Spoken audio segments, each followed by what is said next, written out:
राधे राधे शबन को भगवान श्री कृष्ण अर्जुन से कहते हैं, हे धनंजय, भक्ति के द्वारा समस्त गृहित कर्मों से दूर रहो और उसी भाव से भगवान की शरण ग्रहण करो। जो व्यक्ति अपने सकाम कर्म फलों को भोगना चाहते हैं वे कृपण हैं। भगवान अर्जुन से कह रहे हैं, तुम निष्काम कर्म द्वारा, लेकिन किसके द्वारा? भक्ति के द्वारा सकाम कर्म से दूर रहो। तो क्या करो? निष्काम कर्म करो और इसी निष्काम कर्म द्वारा तुम भगवान की शरण ग्रहण करो। और आगे कहते हैं, जो व्यक्ति सकाम कर्म करके उनके फलों को भोगना चाहता है वो कृपण है, अर्थात वो दीनहीन है, दीनहीन है, दया का पात्र है। क्यों?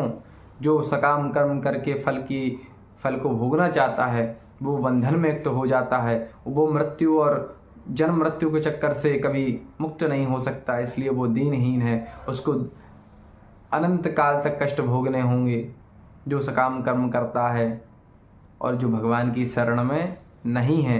यदि कोई भगवान का भजन कर रहा है लेकिन सकाम बुद्धि द्वारा, कल्याण तो उसका होगा नो डाउट, लेकिन हो सकता है समय लगे।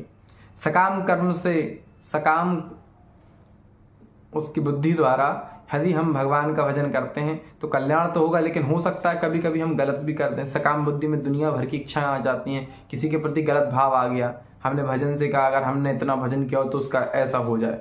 उसका हो ना हो बुरा, लेकिन हमारा जरूर विनाश हो जाएगा, ये निश्चित है। इसलिए कहते हैं कि निष्काम कर्म से भक्ति करो।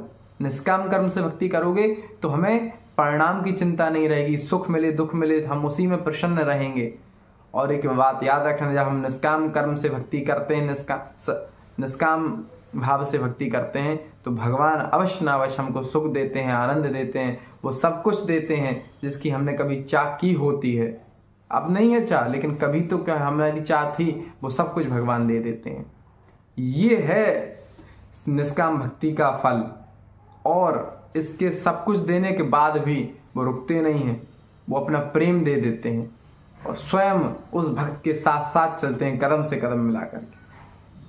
कभी संकट आएगा तो एकदम तैयार रहते हैं उस संकट को दूर हटाने के लिए अपने भक्तों से।